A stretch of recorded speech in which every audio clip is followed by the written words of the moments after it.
Howdy folks, welcome to Boondockery. Today I'm going to be talking about budget food we can enjoy when we go wild camping. When we think about food in association to wild camping, the first thing we need to consider is the necessity for food. You got to have those calories, you got to be able to fuel the machine. The other thing we think about is palatability. Is it going to taste good? Is it going to be something that we want to eat? Are we going to make this something that is going to be super special? Or is this something that we're just going to need to consume along the way? You know what? No matter whether or not you just are grabbing things out of your pocket, what I call hand-to-mouth meals in the form of protein bars or trail mix or anything else, or you bring out all the raw materials and the groceries that you need to make a gourmet meal or anything in between, it's okay. We all love this hobby for many, many different reasons. Some people absolutely love cooking outside. Some people, their primary purpose is to get out and explore. And so the food is just a matter of something you got to eat in order to give you the energy you need to get out and explore. A lot of us, when we come out to the woods, we're sort of in the middle. Some people, they never leave the middle. The middle's good for them, and that's perfectly fine. Then they wind up using things like Mountain House meals, freeze-dried meals. Some people even get military rations, different types of MREs, meals ready to eat, and things like that, which is perfectly fine. One drawback to these things is they're a little bit on the pricey side. If you want to go really budget, you just make several sandwiches, a couple of apples, some carrot sticks, some celery, a jar of peanut butter. You can just grab those things and throw it in your pack, and it'll be perfectly fine to give you the energy you need to enjoy wild camping. Now, I personally would like to have a hot meal every once in a while. I think that's pretty grand. And sometimes I look at the amount of money that it costs for these, and I'm thinking, it's like, wow, I mean, that adds up quick. So I started thinking about when I was in the military. When I was in the military, when we went off to a fuel problem, when we used to go train for a month at a time out in the middle of nowhere, out into the wilderness, we would take a bunch of stuff with us that we got from the PX. And oftentimes those were cans of Beanie Weenies, they were cans of Vienna sausages, they were sardines, they were kippered snacks, they were cans of pickled herring, all kinds of things that came in cans or tins. And we would put those in our packs, and we would use those to supplement the rations we got. Now, mostly, these came out the last year I was in the military, and we had C rations. But anyway, we would use those to supplement these just to break up the monotony of having the same menus. Back when I was in the service, you didn't have a whole lot of variety. You just had that small amount of what they had, and that was it. You either made do with it, or you got what we called the pogey bait, or field chow. Now, when I was in the military, we were very limited as far as what kind of containers that our food was packaged in. And we used P38 can openers, which were little pocket-sized things. I would wear one on a chain around my neck with my dog tags. And that little thing would get in there, and we could open up our cans. It would be fine. If I were to get something like sardines or some type of a canned meat type product, it would have a key that you would snap off and use that key to unroll the metal that had been scored to be able to peel off of there and to roll the metal back off of the lids. Today, you don't have any of that stuff. Well, you might, but they're very rare. Almost everything has pull tabs, some of which are actually designed to be used in a microwave. Like these two, this is ravioli, this is creamy chicken. both designed to be used in a microwave, but you can use them while you wild camp too. Even all of the sardines, the herring, the kippers, you name it, all of it, super easy pull tab containers anymore. Or they're in, again, another microwavable container, a self-contained dish to eat your meal out of, or even a cooking pouch. All of these items can be used when you go wild camping. And the best thing about all of this stuff, you get it at odd lots or the dollar store, or you catch them when they're on sale at your local grocery store. Like Kroger will have the 10 for $10 deal, so you can pick up 10 of these for $1 a piece. And when you supplement this chicken rice dinner with a couple cans of chicken meat, that is 2 very, very hearty servings. You and a friend can eat pretty large off of basically $3 worth of food. And a basic chicken and rice Mountain House meal is going to set you back right around $7 to $8. And you know, so there's a big difference there. And the thing is, with this stuff, all you got to do is heat it up. I'm going to be showing you a way that you can heat all of this stuff up so you can use all these bargain basement wonderful food items when you go wild camping. Now all you need to do this is a decent sized cook pot, a fire, and some water. I'm going to be using my Solo Stove Titan with some wood pellets and the 18 milliliter cook pot that comes along with it to be able to get this going. I'm going to go ahead and get it set up, and I'll bring you back in just a second. Now I'm going to go ahead and use my Titan and my 800 milliliter cook pot to do this. Now the nice thing about the Solo stove is that the way it's designed, you don't have to worry a lot about the ground or the leaves, debris, things like that that's on the ground catching fire like you do with most twig stoves because of the way it's self-contained. And I'm going to go ahead and use some wood pellets for my fuel, and go ahead and get those started. Wood pellets are nice in that if all you're going to be doing is boiling water, it works fantastic because it burns really hot. But if you are planning on doing any decent cooking with this stuff, it's going to be difficult because it burns really, really hot compared to when you use like the upside down fire method.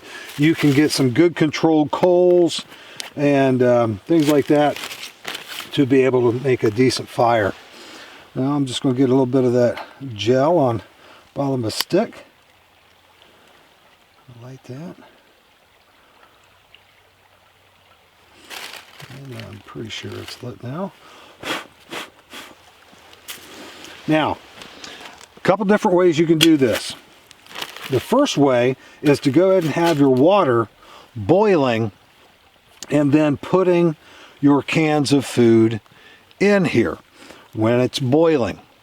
I'm going to go ahead and do a slower, more even method, which I'm going to be putting my food in the cook pot first, putting the water in with it, and then putting it in and allowing the food that's in the cans to come up to temperature, to a boil, all at the same time. Now, one of the first things that you want to do with these is to go ahead and prep them, and that you're going to remove all the paper or anything else like that, and go ahead and put that in your fire and burn it, or put it in your backpack to pack out with you. Now, if you are doing this with a friend and you have different food items but a very similar packaging, you're going to want to make certain that you label those somehow. Turn one face down, one face up, something to where you're going to be able to keep track of them. Now, I know that a lot of you are thinking, it's like, you do not want to do that.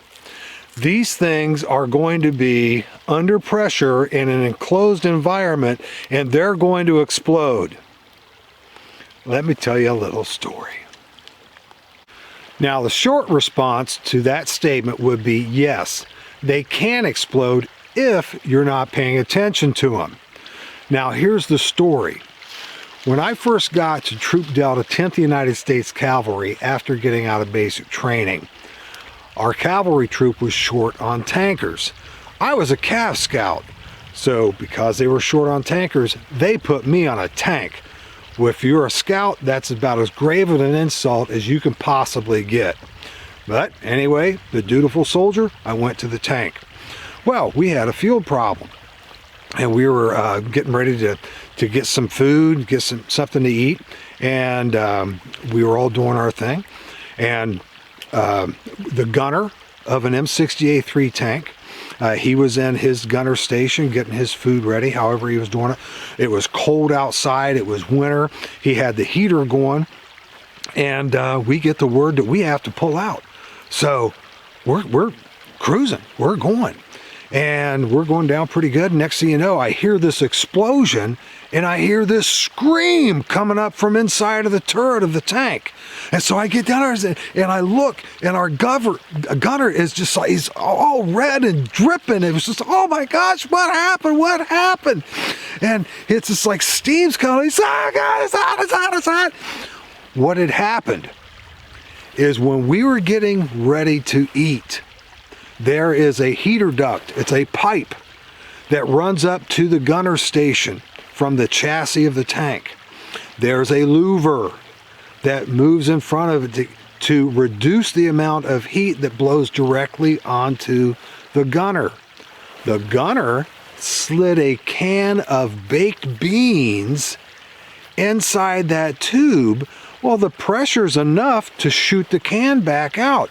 So he put the louver in the closed position to lock it in place, and the heater was now heating up that can of beans. We took off, we're all flustered, we get our stuff together, we're out on, going to war. And so we're cruising along. He completely forgets about the beans. I never knew about the beans.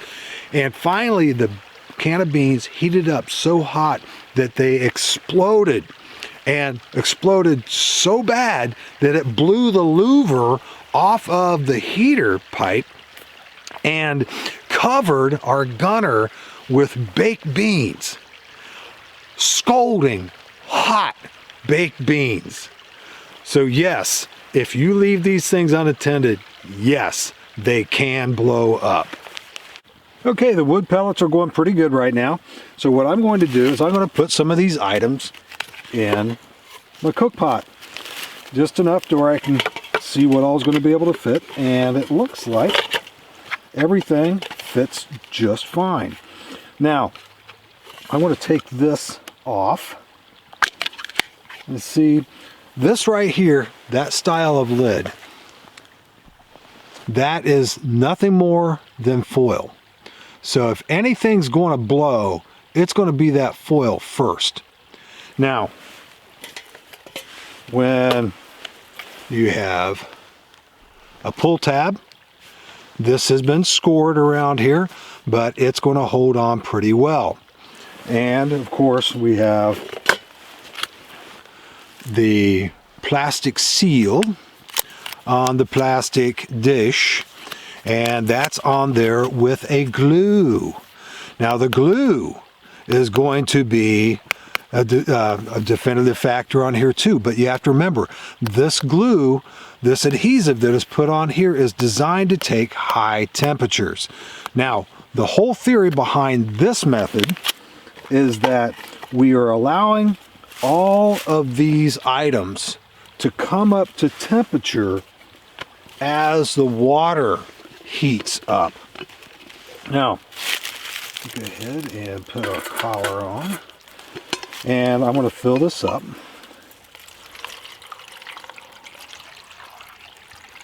And you don't have to fill it completely up, but you want to fill it up a decent amount to where you have a lot of water surrounding the containers of food that are in there. And I'm going to go ahead and put that there. Now this is going to take quite a few minutes for that to come up to temperature. Now the other way to go about doing this, and it's probably one a few people are a little more familiar with, and that is when you go ahead and you boil the water in the container, and then you put the can inside the water once it's been boiling. Now if you do that, I have seen people in the past do that to where they vent the can and they don't submerge the can in there completely. And I understand why they do that, because they're fearful that the container is going to explode when it builds up the heat and the pressure. But again, if you're keeping an eye on these and you're paying attention to what's going on with them, you don't really have to worry so much about these things exploding.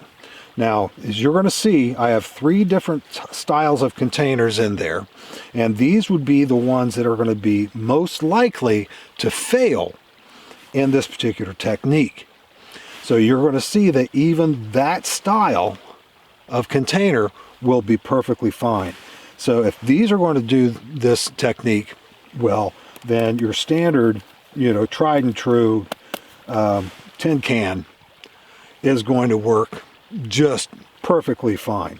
Now, I've seen people in the past where they will try to open up the can and they'll put the can on the fire, directly on the fire, and they'll try to hold on to it with some type of a stick, or they'll peel the lid back and they're holding on to the lid and they try to stir it up so it doesn't scorch. Well, it winds up being an absolute pain in the patoot, and it's absolutely completely unnecessary. Now, as you can see, the water's starting to steam, starting to come up to temperature. I'm going to go ahead and sign off, and I'm going to bring you back just as soon as it looks like it's going to boil.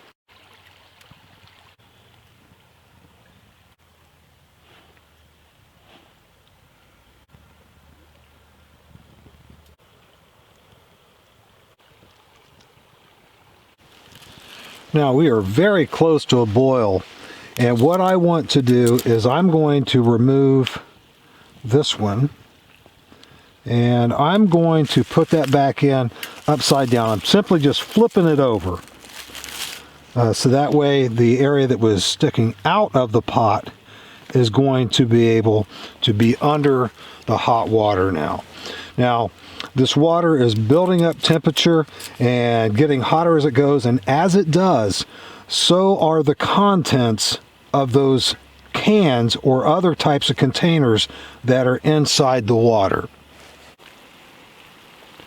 Okay, right now we are at a rolling boil. I'm going to go ahead and let that boil for 3 minutes, and then I'm going to take the stuff out. I'll bring you back when it's ready to take out.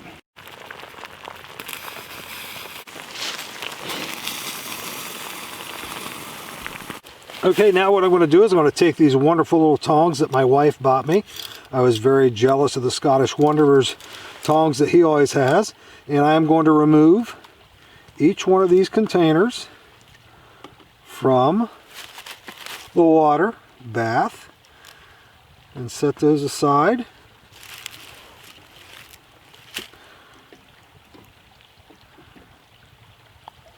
Now I am going to let these set for anywhere between 3 to 5 minutes.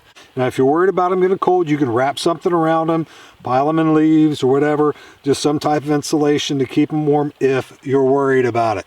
Trust me, they'll still be hot. Now these have been sitting here for 3 minutes, and it is cold. I will tell you that right now, it is cold. It is right at about freezing today, and the sun has gone down, so it's feeling pretty cold. Now, these are still fairly cool enough for me to touch. Now the ring on this one is a little warm. I'm going to pull that tab up a little bit, and without any of this stuff that you're opening, You have to be very careful because yes, there can still be some pressure in her. That's the reason we're letting it set for 3 to 5 minutes, because that cools down just enough to where it alleviates any of that little bit of pressure that's been built up. At least that's the theory. So far, I've never been scolded. I've never been sprayed. So it's worked out pretty well so far. Go ahead and open up the soup. As you can see, that shot out of there because I was squeezing the plastic container. And as you can see, it is piping hot. It is steaming very nice. I'm going to go ahead and stir that up. A little bit here and see how hot it is. That is absolutely perfect consumption temperature right now. Absolutely perfect. It is hot, but not so hot it's going to scald your face off. And oh yeah, oh yeah. So with the way that product is designed, you're supposed to put the little cover on there, which is going to help keep it hot, and it's going to make it easy for you to drink out of with this. Now, my other hors d'oeuvre for my main entree is Vienna sausages. So we're going to go ahead and use my spoon to get right up in there, and I'm going to, and we did get a little bit of the barbecue sauce squirt out there. And the can is pretty warm.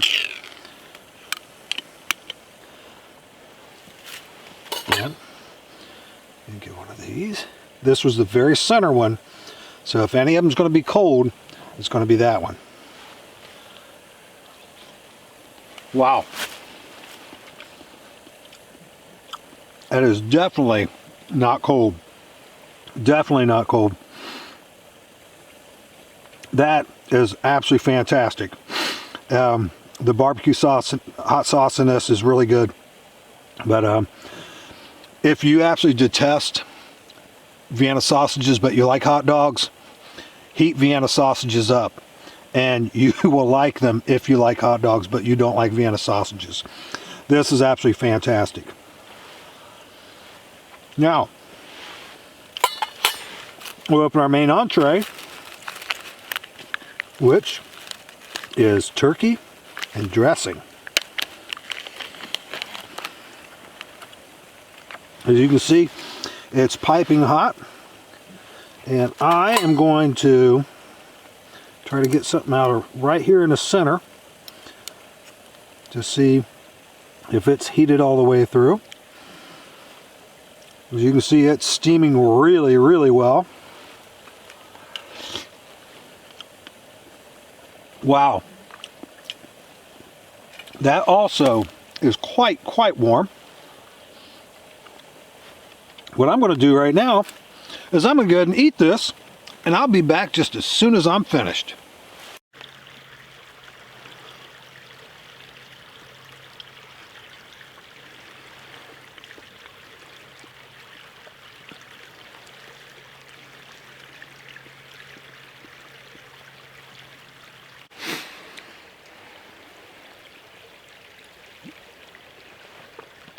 Now here's the theory behind this.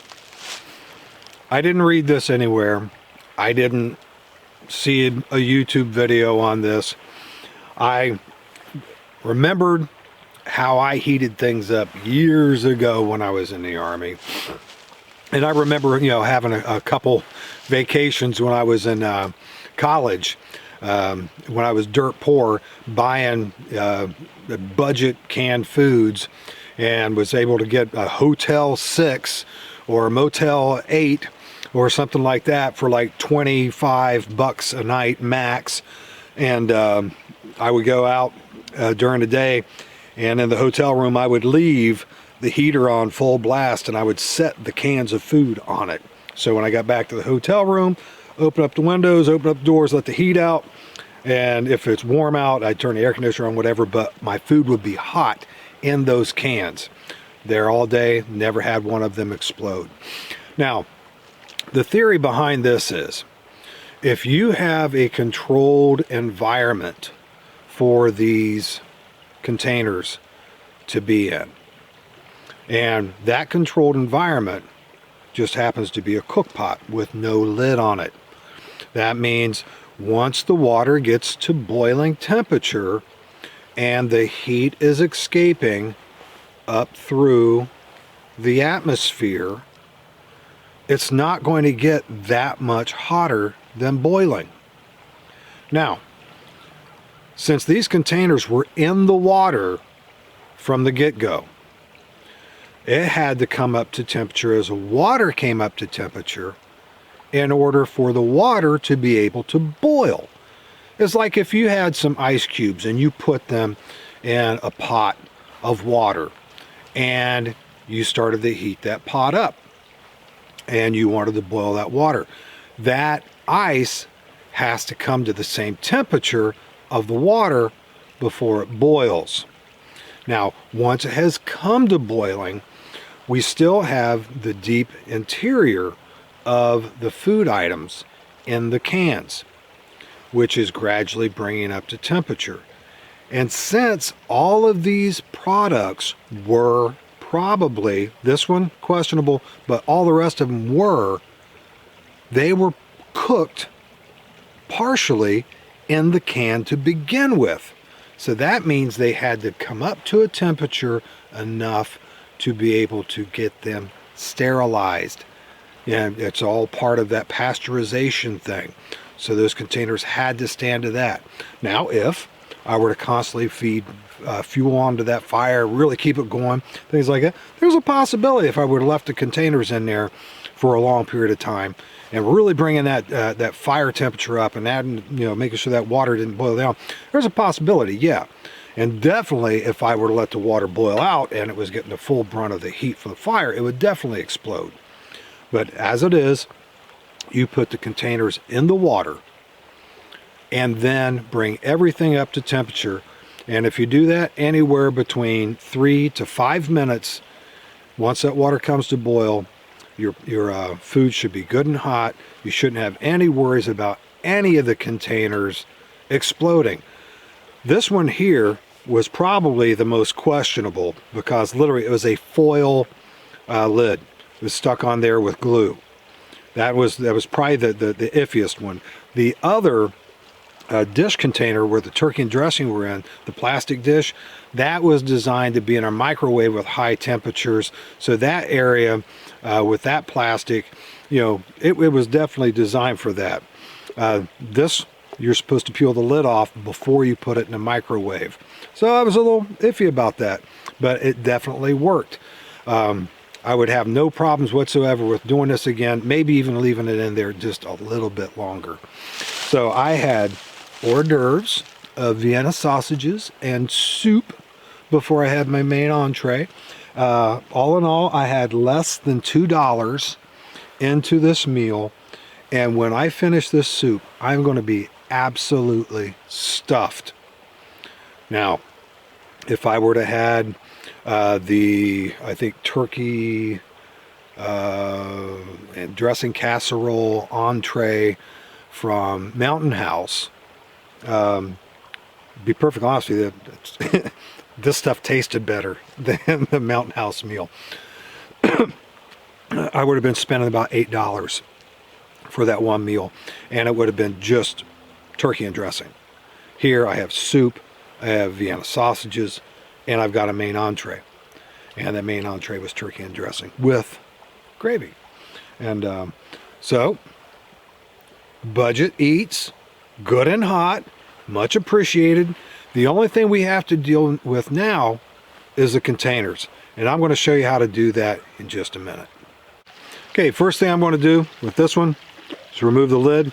Then what I'm going to do with all the containers is I'm going to rinse them out with the leftover hot water that was in the pot that I boiled everything up with.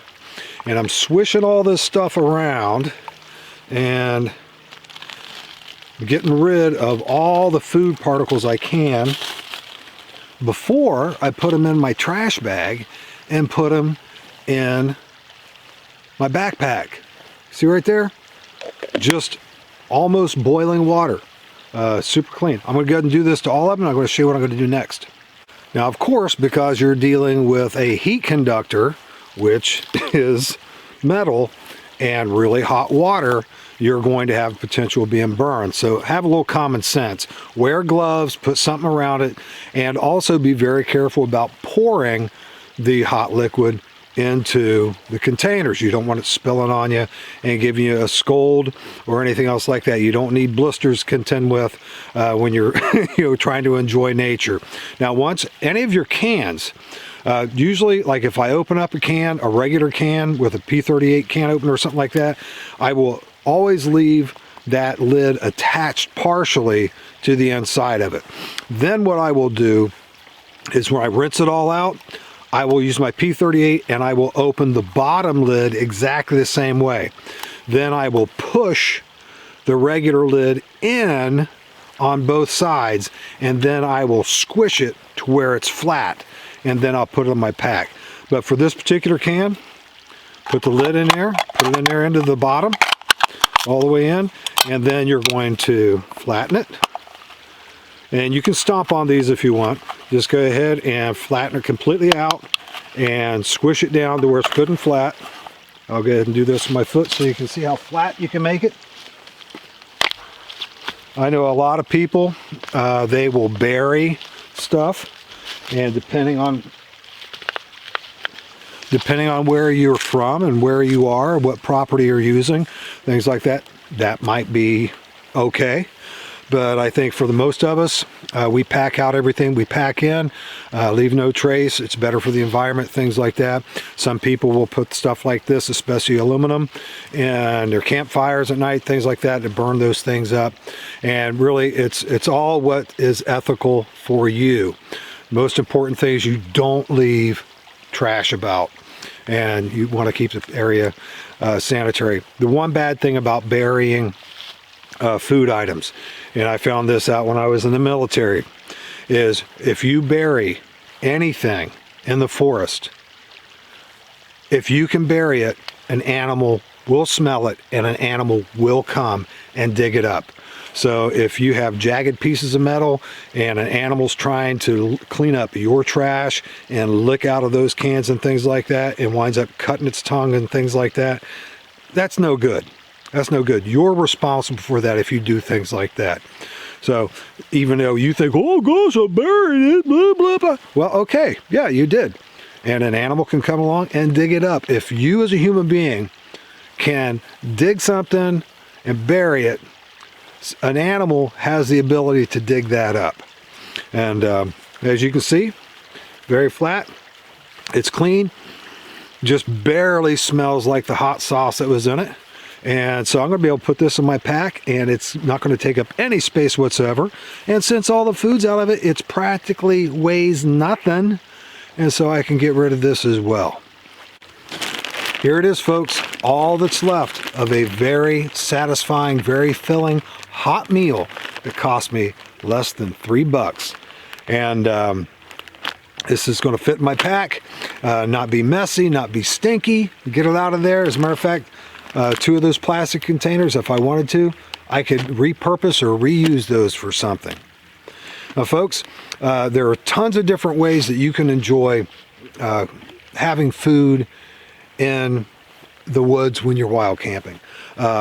I prefer to have quick and easy when it's just me, but when I'm from other people, I enjoy cooking, and I enjoy, doing other things other than quick and easy.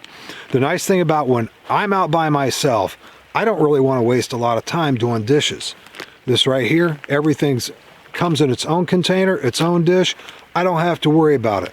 When I'm eating freeze-dried meals, or I'm eating my I call hand-to-mouth foods, which are protein bars, trail mix, things like that, there's no dishes I have to worry about.